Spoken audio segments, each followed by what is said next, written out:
ናይ ትግራይ ተወከልቲ ብጀነራል ታደሰ ወረደ ዝምርሑ ንአዲስ አበባ ምሪሖም ከም ዝቀነዩ ይፍለጥ እዩ እዞም ንአዲስ አበባ ከይዶም ዝቀነዩ ናይ ትግራይ መማሓደርቲ ንምንታይ ከም ዝኸዱ ክኸዱ ከለዉ እውን ከምኡ ዶ ክኸዱ ነይርዎም ዝብል ናይ ባዕልና ርእይቶ ኣቐሚጥና ነርና ኢና ምክንያቱ ተደራዳሪ ኣካል ናይ ውዕል ፕሪቶርያ ሕወሓት ስለ ዝኾነት ሕወሓት ተተኸይድ ዶ መሓሸ ነይሩ መሓሸ ጥራሕ ተይኮነስ ከምኡ ዶ ይኮነን ክኾን ነይርዎ ዝብል ርእይቶ እውን ኣቕሪብና ነርና ብርግፅ ድሕር ኢልና ዝረኸብናዮ ሓበሬታ ክኸዱ ከለዉ ትማል እውን ዝሕለፍናዮ ምእረምታ ብዝተወሰነ መልክዕ ምእረምታ ሙሉእ ኣይኮነን ግን ተወሰነ ምእረምታ ዘድልዮ እንታይ እዩ ሕወሓት ኣይፈለጠትን ከም ውድብ ነገር ግን እቲ ብላዕሊ ስትራቴጂክ ሊደርሺፕ ዝበሃል ኣሎ ሰለስተ ካብ ግዝያዊ ምሕዳር ሰለስተ ካብ ሰራዊት ሰለስተ ካብ ሕወሓት ዝተውፃፀአ መሪሕነት ስለ ዘሎ እቲ መሪሕነት ንሱ ነቲ ጉዳይ ይፈልጦ ከም ዝነበረ ክንከደ ኣለና እቱ ተቋሪፁ ዝነበረ ረኽቢ ምስ ፌደራል መንግስቲ ብናይ ፌደራል መንግስቲ ግብረ እከ ተቋሪፁ ዝነበረ ክጅመር ኣለዎ ዝብል ውሳነ ከም ዝወሰነ እቲ ናይ 9 ኣባላት ዘለዎ ሊደርሺፕ እዚ ከም ዝወሰነን እቶም ስትራቴጂክ ሊደርሺፕ ዝበሃሉ ከም ዝፈልጥዎን ተሓቢሩ ኣሎ ማለት እዩ ሓቢሮምልና ኣለዉ እዚዩ ዲቴል ምሕታት ምስ ጀመርና ከመይ ዳ እሞ ሕወሓት ዘይትፈልጦም ሕወሓት ተደራዳሪት ኮይና ከመይ ገይሮም ከይዶም ታውድብ ከን ምንታይ ሰቂላ ዝብል ሕቶታት መልዓል ምስ ጀመርና ዝምልከቶም ኣካላት እዚ ዓይነት መብርሂ ሂቦምና ኣለዉ እንታይ ማለት እዩ እቶም 9 ሰባት ዘለዎ ስትራቴጂክ ሊደርሺፕ ይፈልጦ እዩ ማለት ክንጅምሮ ኣለና ተረኽበ ክንጅምሮ ኣለና ዋላ ባዕልና ደፊእና ዋላ ደፊኦም ኣይተቐርቡና እንተበሉ ዋላ ደፊኦም ክነጥፋእኩም ኢና እንተበሉ ብሰላም ክንውዳእሉ ንኽእለሉ መንገዲ ፀንቂቕና ክንጥቀም ኣለና ዝብል ረዲኢት ነይርዎም እዚ ዓይነት ረዲኢት ዝነበሮ ስትራቴጂክ ሊደርሺፕ ዝበሃል ዝናይ 9 ማለት እዩ ወዲ ወረደ እውን ክኸይድ ድሌት ከም ዘለዎ እሞ ኣባላት ሒዙ ከም ዝኸይድ ንመን ሒዙ ከም ዝኸይድ ተወሰነ ይመስለንን እስካዕ ሕዚ እቶም ዝነገሩና ዝሓበሩና መረዳእታት ዝሃቡና እውን እዚ ዓይነት ረዲኢት የብሎምን እቶም 9 ከም ዝፈልጥዎ እሞ ንጀምሮ ከም ዝበሉ ጥራሕ እዩ እቱ እስካዕ ሕዚ ዘሎ መረዳእታ ንሶም ከምኡ ስለ ዝበሉ ግን ወዲ ወረደ ቲሙ ሒዙ ክኸይድ ወሲኑ ስለዚ ኣብ ምእታውና ቅድሚ ከመይ ይፈሽሉ እንታይ እዮም ተባሂሎም ወፍቱ ምስከዱ መን እንታይ ኢልዎም መን ከዛሪብዎም ዝብል ቅድሚ ምእታውና ወዲ ወረደ ሒዝዎም ዝኸደ ቲም ናይ ግዝያዊ ምሕዳር ቲም እምበር ናይ ሕወሓት ኣይኮኑን ዝብል ናይ ትማሊ መረዳእታና ትክክል እዩ ማለት እዩ ነገር ግን እቲ ስትራቴጂክ ሊደርሺፕ ዝበሃል እቶም 9 ዘለዎ ይፈልጥዎ እዮም ዝብል ሓዙለይ እንታይ ከእዮም ሒዞም ከይዶም ቅድሚ ንምንታይ እዩ ኣይተኣቱን ኢልዎም ዝብል ቅድሚ ምርዓይና እንታይ እዮም ሒዞም ከይዶም እቶም ጉዳያት ናይ ባጀት ጉዳይ እዩ ናይ ትእምት ጉዳይ ናይ ባጀት ጉዳይ ናይ ደዳዲ ናይ ሸቐጣሸቐጥ ኣብ ዓፋር ናይ ዘለው ሸፋቱ ኣብ ካልኦት ከባቢታት ናይ ዘለው ሸፋቱ ፕሪቶሪያ ዝምልከት እውን ምዕራብ ትግራይ እዚኦም ሒዞም ከይዶም ሕዚ ፅቡቕ እዩ ነቲ ግዝያዊ ምሕዳር እውን ይምልከቶን ኣይብልን ውዕል ፕሪቶሪያ ብግቡእነት ብምሉእነት ንክፍፀም ዝብል ሓላፍነት ኣለዎ ውዕል ፕሪቶሪያ ብምሉእነት ንክፍፀም እቲ ግዝያዊ ምሕዳር ከፍፅም ከስርሕ ከተሓባብር ሓላፍነት ሙሉእ ሓላፍነት ኣለዎ ፕሪቶሪያ ዝምልከት እውን ሒዞም ስለ ዝኸዱ ማለት እዩ ኣብ ዓፋር ናይ ዘለው ሸፋቱ ጉዳይ እውን ምሕደራዊ እውን እዩ ናይ ፕሪቶሪያ ውዕል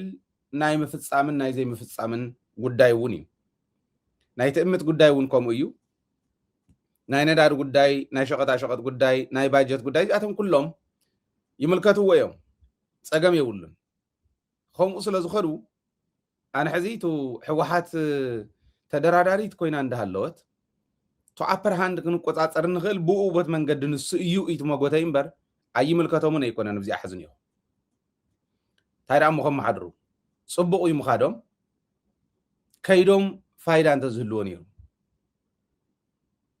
ለውጥ እንተዘምፁ ነይሮም ነገር ግን ሕወሓት ከም ውድብ ወጢራ እንተትቃለሰ ብዝዩ ውዕል ፕሪቶሪያ ክፍፀም ክኽእል ኣለዎ ተደራዳሪት ኣነ እየ ተደራደርቲ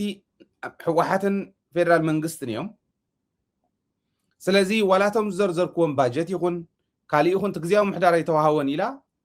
ትግዚያዊ ምሕዳር ባጀት ረኺቡ ዶ ይረኸበን ትግዚያዊ ምሕዳር ሰሪሑ ዶ ይሰርሕን ዝብል ሕወሓትን ፌደራል መንግስትን ስለ ዝኾኑ ዝግምግምዎ ሕወሓት ከም ውድብ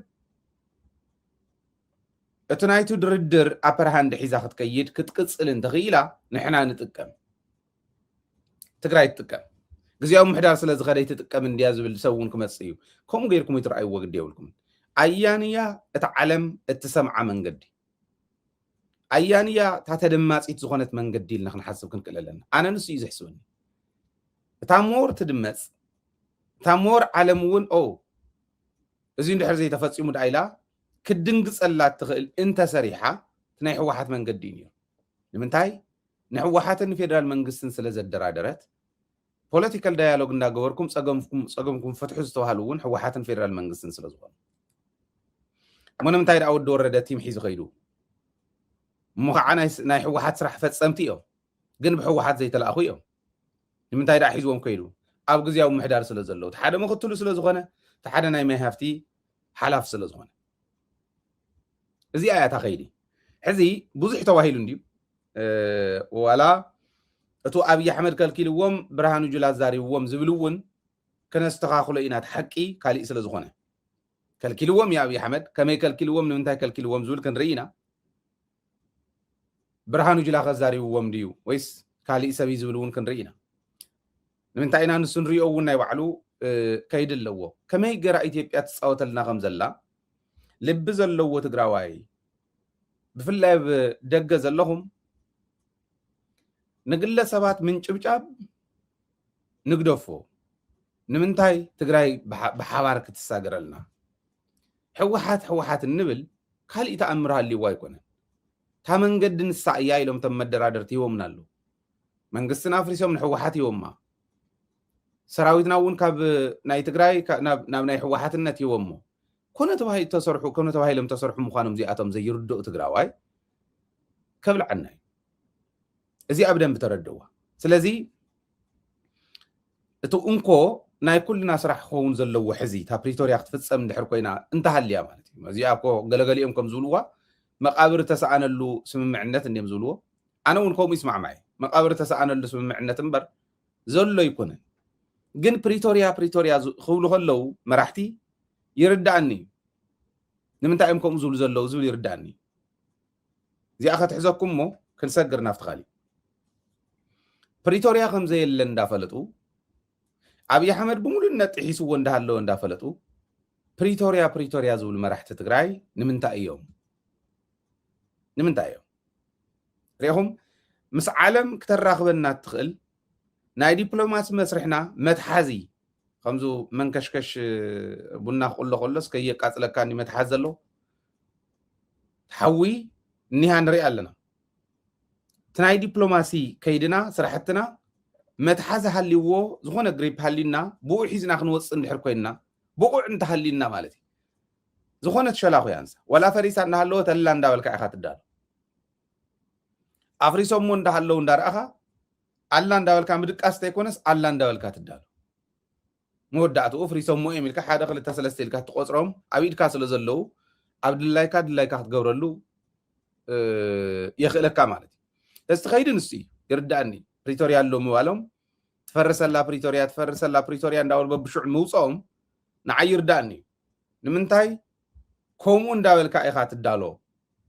ነቲ ዝመፀካ ዘሎ ክትምልስ ማለት እዩ ኩናት ክተትርፍ እዚኣ እሞ ንሓዛ ድሕሪኡ ሕወሓት ክትከድ እንዳተገባእ ትዝሓሸ ሕወሓት ተትኸይድ እንዳሃለወ ግዜያዊ ምሕዳር ምኻዱ ዘይምንባብ ናይ መራሕቲ ትግራይ እዩ ኣብዚ እውን ኢና ክንፃወት ዝግባአና ከም ህዝቢ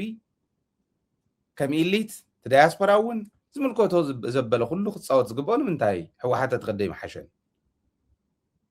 ዓቕሚ ድዮም ዘይብሎም ኮይኖም ክደራደር ዝኽእል ሰብ ድዮም ዘይብሎም ኮይኖም ኣብ ደገነ ውሽጥን ዘለዉ ከተሓባብሩ ድዮም ዘይኽእሉ ኮይኖም ተናእሰ ክንድቶም ዝኸዱ ዝኸውን ኣብ ደገ ይኹነ ውሽጢ ይኹነ ይንስእንን ታውድብ ወኪላ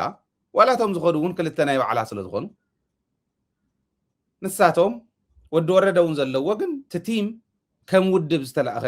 انت زخون تدردر امونغو دبن فيدرال منغستن سلازخونه الى يزي بخالي يتوسدوا قد يبلكم ولا توم قيم زنورمون قنع بزخونه تግራዋይ بزخونه አንደበት አይወሙ እዚያ ተዋጽና ከም ተጋሩ እዩ ስለዚ ክኸዱ ከለውን ጌጋ እዩ ጥራሕተ ይኮነስ አይምን ጌጋ እዩ ኢለ ኩሉ ሙሉእ ብሙሉእ ምፍራይተ ይኮነስ መሓሸ ነይሩ ብሕወሓት ተዝኾን ነይሩ ጥንካረ ናይታ ውድብ መርኣየ ዓለሙን መዳመፀቶ እግዚአብሔር ምሕዳር ግን ፍርቁ ናይ ባዕሉ ስለዝኾነ ከይዱ ክምለስ ከሎ ከይዱ ተመሊሱ ዝኸውን ጉዳይ እዚኣ እንድሕሪልና ሕዚ መስከዱ ዳ እንታይ ምራ እንታይ ታይጋጢምዎም ዝብል ንረ ከይዶም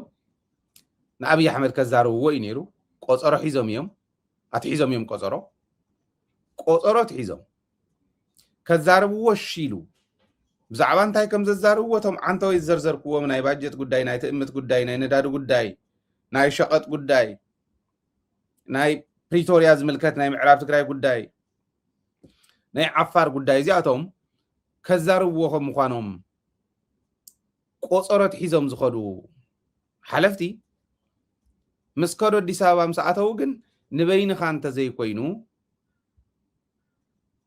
ካሊእ ሰብ ሒዝካለይ ከይትመጽእ ኢልዎ በይንኻ እንተ ዘይኮንካ ካሊእ ሒዝካለይ ከይትመጽእ ኢልዎ እንታደስ እንታይ ማለት እዩ እዚ ብደንብ ጌርና እንተርጉሞ ሓደ ማለት ሰለስተ ምክንያት ኣለዎ እቲ ሓደ ምክንያት አብይ አሕመድ ንግልኻ ይኽረኽበካ ዝደሊ نقلي يخركب زدلي نمنتهي كم مخان انتن سلستين كنقرأكم يبدن بحزني أبزي آياتا مغنيات حدا نقلي يخركب زدلي قل سبات يخركب زدلي ولا ندحر كيدهم تأكي ومتزخرون عسرت انت قيدهم عسرتي من النوينهم كرهوا مزدلي نمنتهي نتحد خالي إلو زحسو زتاقص زبائس نتحلي ونتاقو يسبائسو يسدمو مو تግራይ ምስ መጹ ይባልዑ ዓርሶም ይበልዑ ማለት ከም ዝብኢ እንተ ቆሲሉ ዓርሱ እንዳበልዐ ዝኸይድ ቁስሉ ኣቁሲሉ ይሰዶም ቁስሎም እንዳበልዑ ዓርሶም እንዳበልዑ ይጠፉ እዚዩ ንግሊ ይኽረክብ ዝደሊ ክብል ከለኹ ተንኮሉ ግብረ እክኡ ክንፈልጦ ክንክእል ኣለና ንምንታይ እዩ ከምኡ ዝገብር ዝብል ብደንብ ጌርና ክንርድእ ክንክእል ኣለና كم أخن دا جبر دي مصيب تقرأي زيون كن رد أخن كللن حنت جزء طرح بريتوريا خابز فرر من النزل حنت جزء طرح تأكي ومرخيوه نساون كاب حوحات كاب جزء محدارن كاب سراويت تأكي ومسكر نساون مغنيات الله أنا نوعلم كبالعم أبالعوه موني بعد أركان سراويت يفرس بحالتي ታደሰ ካብቲ ግዜያዊ ምሕዳር ትዮም ግዜያዊ ምሕዳር እዮም ነይሮም ታደሰ ሰራዊት ይፈርስን ባህሊ ህወሓቱን ሰራዊት ይፈርስን ባህሊት ግን ከዓ ህወሓትን ግዜያዊ ምሕዳርን እውን ዘይስማዕምዑ ገይሩ ብትንተነቢሉ ሰዲድዎ ኣፍታ መዓልቲ ንሳ ካብ ግዜያዊ ምሕዳር ዝኸዱ ካብ ሰራዊት ዝኸዱ ካብ ህወሓት ዝኸዱ ብሓንሳብ ረኺብዎ ኣብኣ ኮነ ኢሎም ንሳቶም እውን ብሓንሳብ ተኣኪቦም እዮም መፅኦም በዓል ሬድዋን በዓል ብርሃን በዓል ግዛዕ ምዛዕ ተኣኪቦም መፅኦም ከባልዕዎም ኢሎም ብሓንሳብ ረኺቦም ድሕሪዩን ቅድሚኡን ዝነበረ ብሓንሳብ ረኺብዎም እየፈልጥ ንኣብነት ዶክተር ደብረጽዮን እውን ክኸድ ከሎ ሓድሽ ኣይኮነን ሕዚ ንበይንኻ ንዓመባል ወዲ ወረደ ማለት እዩ ዶክተር ደብረጽዮን ክኸድ ከሎ ምስ ዶክተር ፍስሓን ካልኦትን ከይዱ በይንኻ ንዓይድዎ በዓል ዶክተር ፍስሓ ካሊእ ከፍ ኢሎም በይኑ ከይዱ እንደውም ንምንታይ ደኣ በይንኻ ዛሪብካዮ ገለ ኢሉ እቲ እውነት ዛሪብዎ ይመስለኒ بين خان عيلني مخيم لتأنا إليلو حزون تدس خما إيجر وحدا شيء كونتن سلازي بين خان عيلون دبرس ينون مال نمنتاي كم تزول كهم أفتح بالو عمز دلي أكيد رخيبهم مسكر كخون زخيل نتاي كم زولن عقو مسكر كخون زخيل سب كهلو جناي دلي نتعدسن دبرس ينون كما إيجروا بينغا يزرخبكا كرخوم من دحر حالي ونتم كالوتو ننوينم يزرخوم كناخصم منده ازي انت زي ترديهما حنت مغنيات زياده حزون تملسولا ازي انت زي ترديهما عبي جيجا خنصرين بينغا نعزولو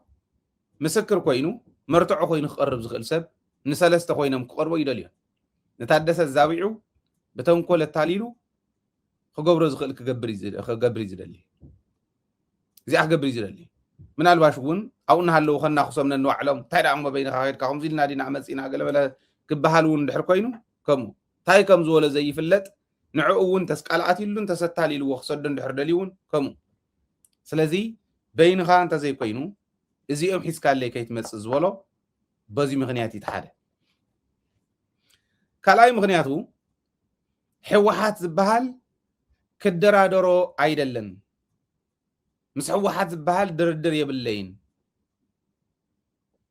እዚ ተሓደጋ እዩ ምስ ሕወሓት ዝበሃል ድርድር የብለይን ስለዚ ታደሰ ከም ግዜያዊ ምሕዳር ወኪልካ በይንኻ ንዓ እዚኣቶም ኣባላት ሕወሓት ስለ ዝኾኑ መራሕቲ ሕወሓት ስለ ዝኾኑ ስራሕ ፈጸምቲ ሕወሓት ስለ ዝኾኑ ከኣቱ ምስ ሕወሓት ክደራደር ድልየት የብለይን ስለዚ ኣብ ኣይትረፉ ኢሉ እዚኣ ሕዝቲ ዓባይ ሓደጋ እያ ምናልባሽ ታደሰ ይበለንን ክብል ኸውን ብትክክል ግን ሕወሓት ዝበሃል ምስ ትውድብ ክደራደር ኣይደልን ከም ዝበለ ብግልፂ ከም ተዛረበ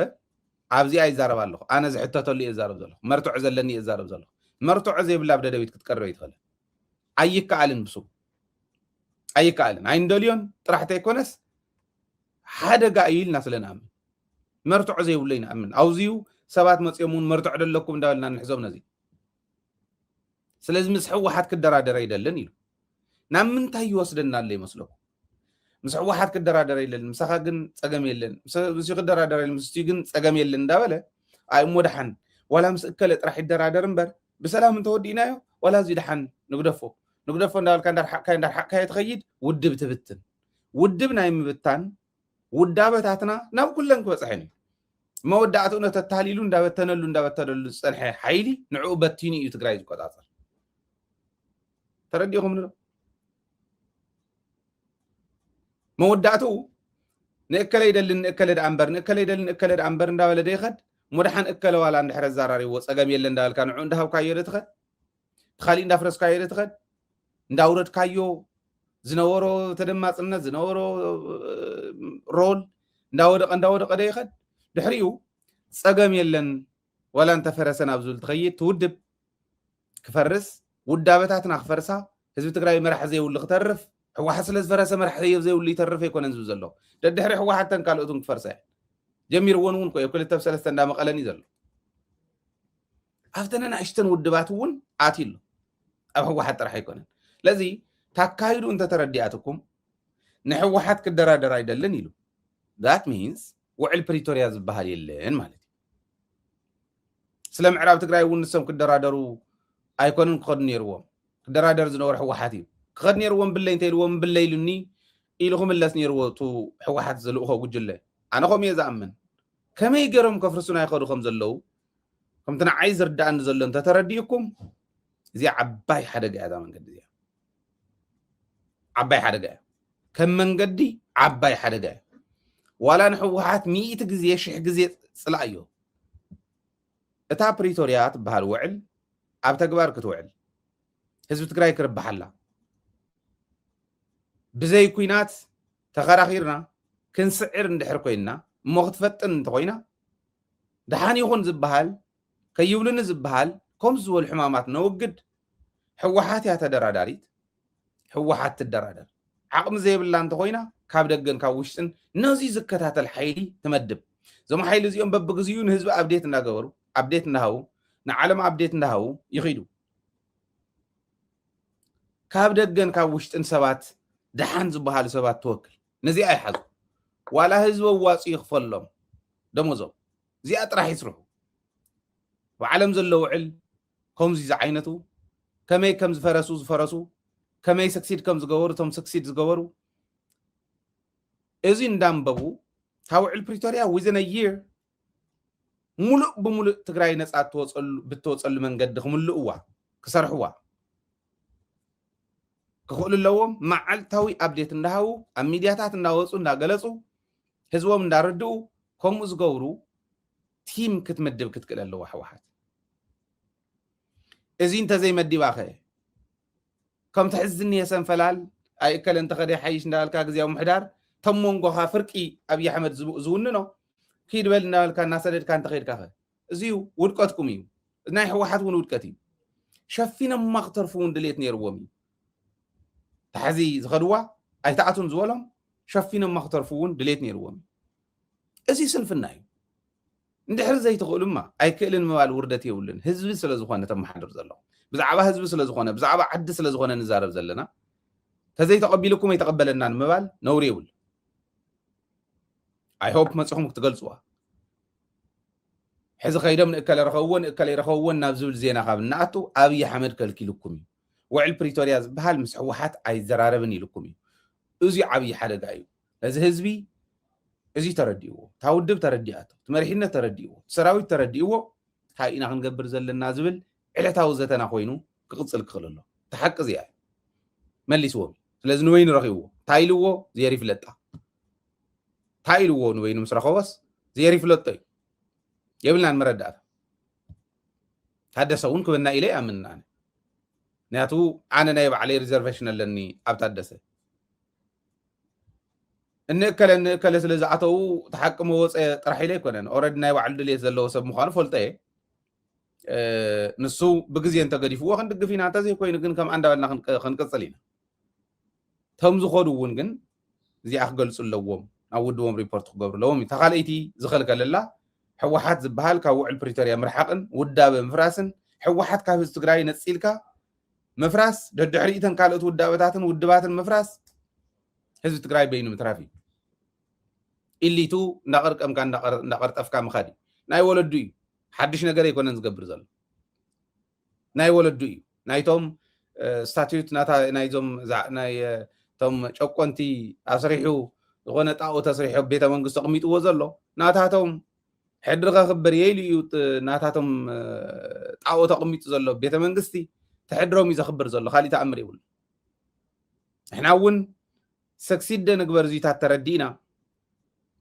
نتعوت له حدنتنا صنعنا زياتهم كن بغلص تردينا ويس ندابل عنا ينبر وساننا حزبي زخو تاسال سيت مغنيات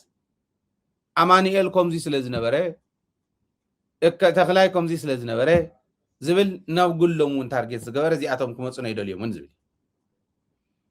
بغلصي زينو وعلو زولو يزارب زلو ጭቡጥ መረዳእታ ሒዝና ክንቀርብ ምእንታን ኢና እንዳጸራና ቅኒ ከምዚ ዝብል ስለ ዝነበረ ከምዚ ስለ ዝገበረ ተባሂል ተዘርዚሩ ያቶም ከምዚ እዮም ፍጹም እዚኦም ክቐርቡን የብሎምን ካብ ሕወሓትነት እውን ናብ ግሊ እውን አውሪዱ እዚኦም ክመፁኒ አይደልዮምን ኢሉ ቃል በቃል ዝወሎ ሰለስቲአን እዚአን ሓደ በይንኻ ንዓ ኢልዎ ንምንታይ ከም ምዃኑቱ ናይ ባዕሉ ሪዝን ኣቕሚጠልኩም እየ ከባልዕ ስለ ዝደሊ ፈላላይ ክፈጥር ስለ ዝደሊ ከምቲ ዝብሎ ዘለኹ ሕዚ ዝርድኢት እዚዩ ዝተንተነ ይመስሎን ከምዚ ጌርካ ንምንታይ ኣብዪ ኣሕመድ ከምዚ ኢሉ ኢልና ፈሊጥና መሪሕነትና ከመይ ገርና ኢና ክንሕዞም ንሳቶም ከመይ ገሮም እዮም ትግራይ መፅኦም ክመርሑ ዝብል ንሕና ኢና ንፈልጦ ንዓና እውን እዩ ዝምልከት ነገር ግን ቶም ክልተ ድሕሪ ኢለ ዝገለፅክዎም ግን بدن بغيرنا تردينا نقلصهم ام حزبنا اوير غيرنا كملص خلو مرحتنا يوم ناو قيدم سلاس تخلكلون زغدل ነገር የለን የተሐቀቅን ህዝብና ክነፍልጥ ከምዚ ንገብረ ይመስሎን ማለት እዩ ለዚ በዚ ደረጃ ንራይ ታ ሳልሰይቲ ኣብግሎም ያኔራ ከለኸይ መጸን ዝብልና ይግሎም ማለት እዩ እዚ ገይሩን ወይን ረኺብዎ ታደሰ ምናልባሽ ህዝባውነት እንተጥቂዕዎ ናብ ህዝባውነት እንተተመሊሱ መጽዩ ክነግረና እዩ ናይ ሚዲያ ፕሬስ ኮንፈረንስ ክገብር እዩ ፕሬስ ኮንፈረንስ ገይሩ ዝነግረና እውን ምናልባሽ ንቅድሚት ከሰንደረና ዝኽእል ድዩ ዝብል ክንሪኦ ክንምኩር ኢና ክንምኩር ኢና ትሱ ብዝበና መረዳእታ ተን ዋና ምክንያት ግን እዚአን እየን ዝብል ክነቕምጥ